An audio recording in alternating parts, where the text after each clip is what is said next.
امت میں بھی یہ عطا ہوتا ہے، اہل اللہ صالحین کو اور امت کو بھی یہ ملتا ہے۔ یہ امام قرطبی کا قول ہے، مرقات المفاتیح جلد 1 صفحہ 65، اس میں انہوں نے ذکر کیا۔ اسی طرح امام جلال الدین سیوطی وہ کہتے ہیں کہ بعض علماء نے فرمایا ہے کہ حضور نبی اکرم صلی اللہ علیہ وسلم کو ان 5 چیزوں کا علم بھی دیا گیا ہے، اور قیامت کے وقوع کا وقت اور روح کا علم بھی دیا گیا ہے، مگر وہ آپ صلی اللہ علیہ وسلم کو چھپانے کا حکم بھی دیا گیا ہے۔ امام جلال الدین سیوطی نے شرح الصدور، ان کی کتاب ہے شرح الصدور، صفحہ 319 میں انہوں نے یہ قول کیا ہے۔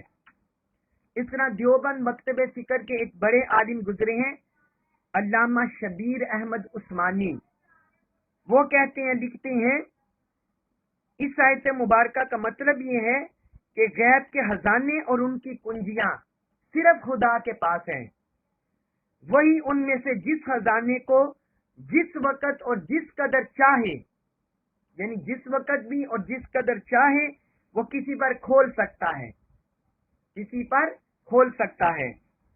تفسیر عثمانی میں یہ انہوں نے درج کیا ہے، لکھا ہے صفحہ 179 میں، صفحہ 179 میں یہ اس کو ذکر کیا ہے، انہوں نے یہ قول درج کیا ہے۔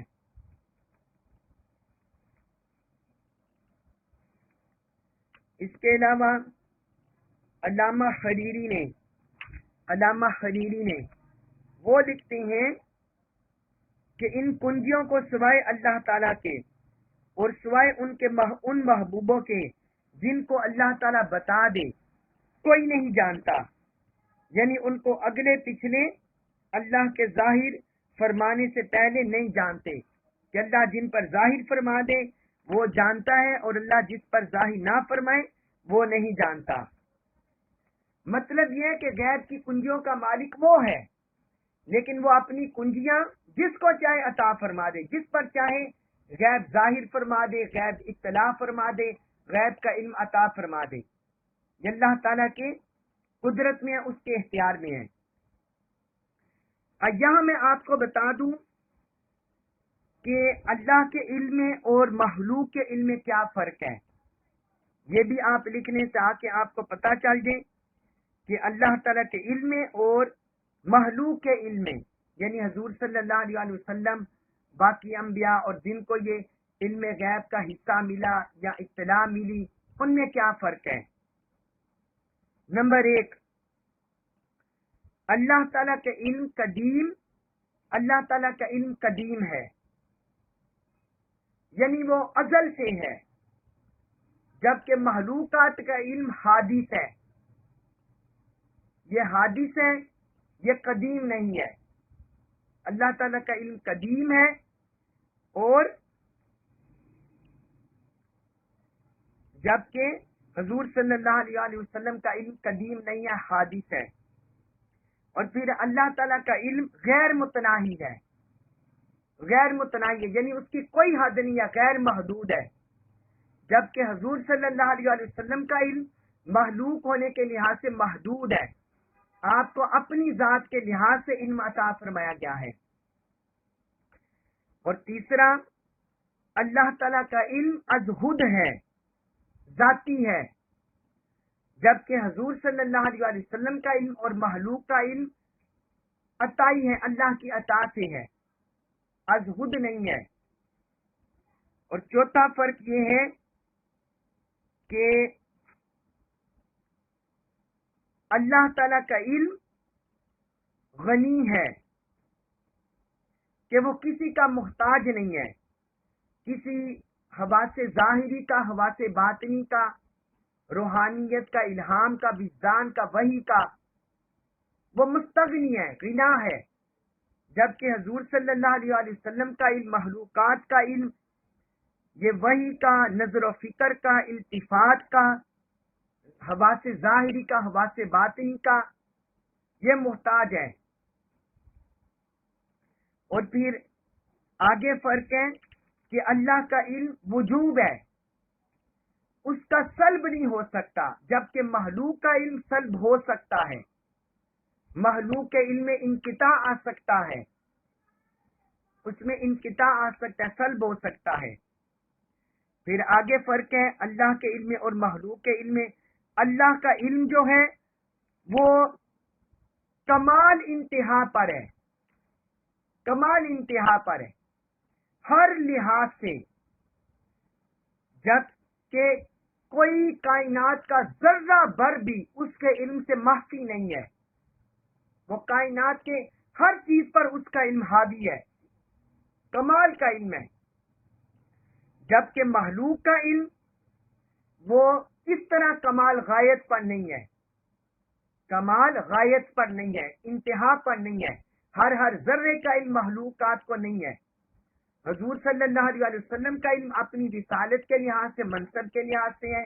باقی انبیاء کرام رسولوں کا علم اپنے منصب کے لحاظ سے، اس طرح باقی مخلوقات کے علم بھی اپنے منصب کے لحاظ سے ہیں. تو یہ فرق آپ کو اللہ اور مخلوق کے علم میں ملحوظ رہنا چاہیے، یہ فرق آپ کو پتہ ہونا چاہیے. اور پھر اسی آیت مبارکہ میں اللہ تعالی نے اپنے علم کو مزید آشکار کیا ہے. فرمایا وَيَعْلَمُ مَا فِي الْبَرِّ وَالْبَحْرِ، جو کچھ بری میں ہے، خشکی میں ہے، اور جو کچھ دریاؤں میں ہے، اللہ سب کچھ جانتا ہے. فرمایا بر اور بحر میں جو کچھ ہے اللہ اسے جانتا ہے. یعنی جو کچھ بھی زمین کی تہوں میں ہے، زمین کی مخلوقات میں ہے، کیڑے مکوڑے زمین کی تہ میں، پانی، جو کچھ ہے اللہ تعالیٰ سب کچھ جانتا ہے. اور جو کچھ بحر میں ہے، سمندروں میں، اللہ اسے بھی جانتا ہے. کتنی مخلوقات ہیں وہ سب کچھ اللہ جانتا ہے. اس میں جواہرات ہیں، معدنیات ہیں، جو کچھ بھی ہے وہ سب کچھ اللہ جانتا ہے. اور آگے پھر اللہ تعالی نے اپنے علم کی وسعت بیان کی، وَمَا تَسْقُطُ مِن وَرَقَةٍ إِلَّا يَعْلَمُهَا، کہ جو کچھ پتا بھی گرتا ہے اللہ اسے بھی جانتا ہے. آپ اندازہ کریں کہ کل کائنات میں، نباتات میں سے جو کچھ بھی پتا جہاں کہیں گرتا ہے، فرمایا اللہ اسے جانتا ہے.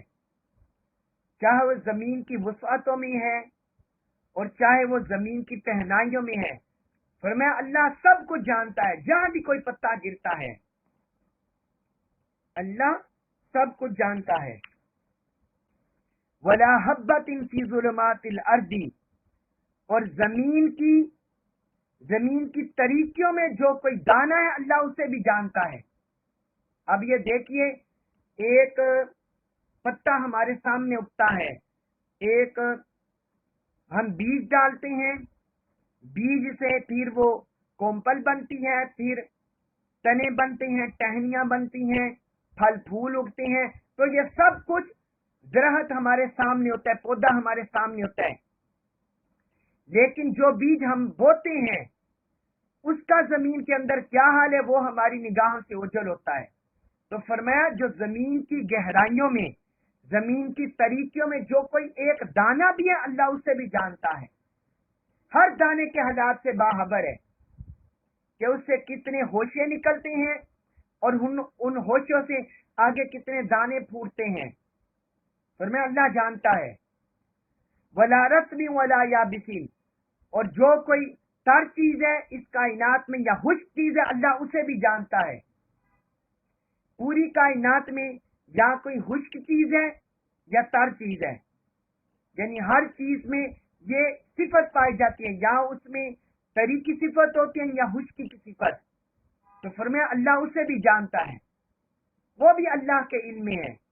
اس قدر اللہ کا وسیع علم ہے کہ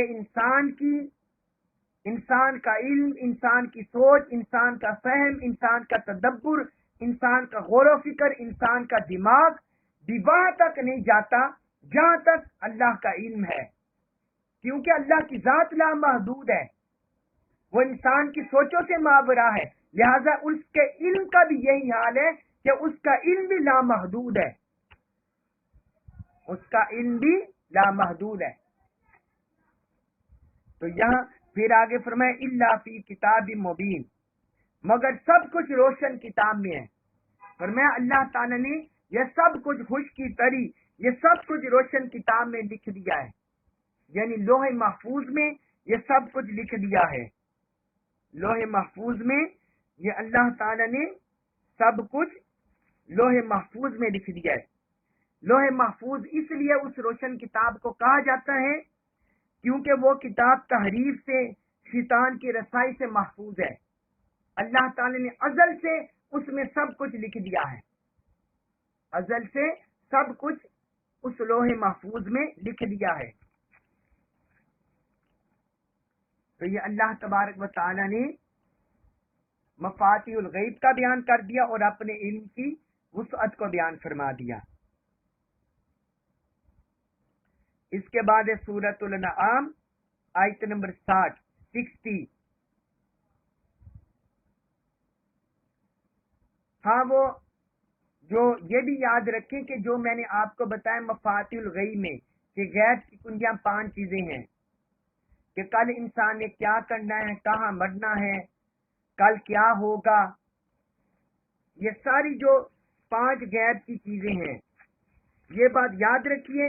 اس سے بھی مراد ہے کہ از خود کوئی نہیں جانتا بارش کب ہوگی اور ماں کے پیٹ میں کیا ہے، اس سے مراد ہے کہ از خود کوئی بندہ نہیں جانتا۔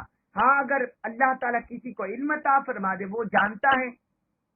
آج دیکھیے کہ 1400 سال کی تاریخ میں ماں کے پیٹ میں کیا تھا کچھ پتہ نہیں ہوتا تھا انسان کو، لیکن آج الٹرا ساؤنڈ کے ذریعے ہم سب کچھ جان لیتے ہیں کہ ماں کے پیٹ میں بیٹا ہے یا بیٹی ہے، ہمیں پتہ چل جاتا ہے۔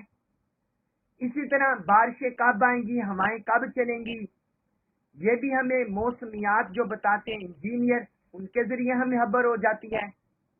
ہم مہینے کے یہ کیلنڈر کے ذریعے جان لیتے ہیں موسمی حالات سے کہ آئندہ 7 دنوں میں کیا موسم ہے، کل کا کیا موسم ہے، ہوائیں کب چلنی ہے، گرمی کب ہونی ہے۔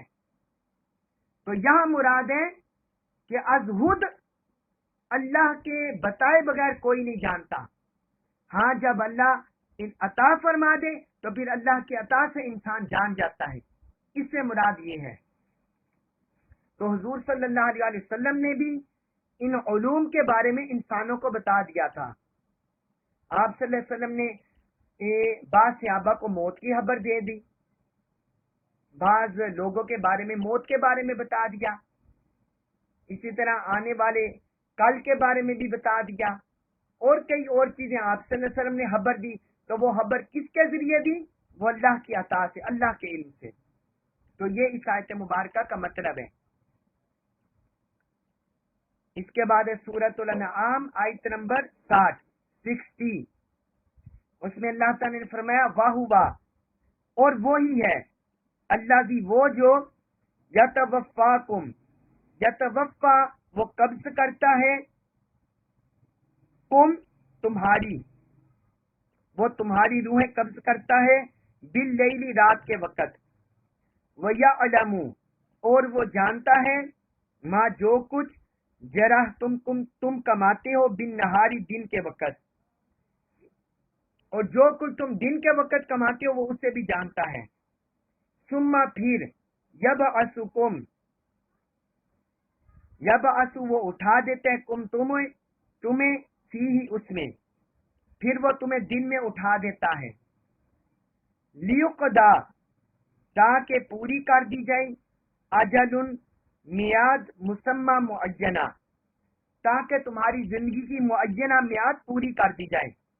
ثم پھر الیہ اسی کی طرف، مرجعکم پلٹنا ہے تمہارا، ثم الیہ مرجعکم پھر اسی کی طرف تمہارا پلٹنا ہے، ثم پھر ینبئکم، ینبئ وہ آگاہ فرما دے گا کم تمہیں، پھر وہ روز محشر تمہیں آگاہ فرما دے گا، بما ان کاموں سے تم تھے تعملون جنہیں کرتے، پھر وہ روز محشر تمہیں ان کاموں سے آگاہ فرما دے گا جنہیں تم کرتے تھے، جنہیں تم کرتے تھے۔ اب اس آیت مبارکہ میں اللہ تعالی نے اپنی قدرت کی مزید نشانیاں بیان فرمائی ہیں۔ کیونکہ یہ ساری قدرت کی نشانیاں اللہ کے علم کی قدرت کی نشانیاں بیان ہو رہی ہیں کہ پیچھے اللہ تعالیٰ نے مشرکین کا رد کیا ہے، معبودہ نے باطلہ کا رد کیا ہے، تو یہاں اللہ تعالیٰ اپنی ذات صفات کو بیان فرما رہے ہیں تاکہ اللہ پر ایمان لانے والوں کو پتہ چل جائے کہ معبود برحق کی کیا صفات ہیں اور وہ ذات کن صفات کا مالک ہے، اللہ کن صفات کا مالک ہے، ہر ایک کو پتہ چل جائے۔ اس لیے اللہ تبارک و تعالی نے اپنی صفات کو ساتھ بیان فرمایا ہے۔ تو اس آیت مبارکہ میں اللہ تعالی نے فرما دیا کہ وہ رات کے وقت تمہاری روحیں قبض کرتا ہے، رات کے وقت تمہاری روحیں قبض کر لیتا ہے۔ اب اس سے کیا مراد ہے رات کے وقت روحیں قبض کرنا؟ حالانکہ رات کے وقت جب ہم سوتے ہیں، ہم سانس لے رہے ہوتے ہیں، کروٹیں بدل رہی ہوتے ہیں، پھر اللہ تعالیٰ کیسے ہماری روحیں قبض کرتا ہے؟ تو یہ بات یاد رکھیے، روح دو طرح کی ہوتی ہے، روح دو طرح کی ہوتی ہے۔ ایک روح کا تعلق ہے احساس کے ساتھ اور ایک روح کا تعلق ہے حیات کے ساتھ اور عمل کے ساتھ۔ ایک روح کا تعلق ہے احساس کے ساتھ اور ایک روح کا تعلق ہے زندگی کے ساتھ اور ارادہ کے ساتھ، عمل کے ساتھ، جو انسان اعمال کرتے ہیں ان کے ساتھ۔ یہ روح کے دو تعلق ہیں۔ تو یہ جو رات کے وقت اللہ ہماری روح قبض کرتا ہے، اس سے مراد ہے ہماری احساس کی روح، جو ہمارے حواس ظاہری ہیں، ان کا عمل معطل ہو جاتا ہے۔ جو ہمارے حواس ظاہری ہیں، یہ جو ہمارے ارواح حساسہ ہیں، ظاہری حساس، ظاہری حواس، تو یہ ہمارے ظاہر سے باطن میں چلے جاتے ہیں۔ جس وقت بندہ دیکھے جب سوتا ہے تو وہ ظاہری آنکھ سے نہیں دیکھ رہا ہوتا، ظاہری جو اس کے کان ہیں ان سے نہیں سنتا ہوتا، اسی طرح وہ اپنے ہاتھوں سے کچھ بھی کاٹ نہیں رہا ہوتا، اپنے ٹانگوں سے کچھ بھی نہیں کر رہا ہوتا۔ جب وہ سویا ہوا ہوتا ہے تو یہ سارے اس کے ظاہری آواز معطل ہو جاتے ہیں، ظاہری آواز معطل ہو جاتے ہیں، لیکن جو اس کی زندگی ہے وہ برقرار ہوتی ہے، اس کی حیات چل رہی ہوتی ہے، اس کا دل دھڑک رہا ہوتا ہے، اس کے دل کی دھڑکن جاری ہوتی ہے، خون کی پمپنگ ہو رہی ہوتی ہے، کیونکہ اس کا تعلق موت کے ساتھ ہے۔ اور نیند چونکہ موت کی بہن ہے۔ ایک حدیث مبارک ہے، حضرت جابر رضی اللہ عنہ بیان کرتے ہیں کہ حضور صلی اللہ علیہ وسلم سے سوال کیا گیا، یا رسول اللہ کیا اہل جنت کو نیند آئے گی؟ تو رسول اللہ صلی اللہ علیہ وسلم نے فرمایا، نیند موت کا بائی ہے، نیند موت کا بائی ہے، اور اہل جنت کو نیند نہیں آئے گی۔ یہ امام طبرانی نے المعجم الاوسط میں اس حدیث کو روایت کیا، حدیث نمبر 923۔ تو یہ فرق ہے نیند میں اور موت میں۔ نیند میں ہمارے جو جسم کے بعض ظاہری حواس ہیں یہ معطل ہو جاتے ہیں، اور جب موت آئے گی، جب ہماری روح قبض ہوگی، تو پھر پورا کا پورا بدن ہمارا معطل ہو جاتا ہے، حواس ظاہری بھی اور حواس باطنی بھی۔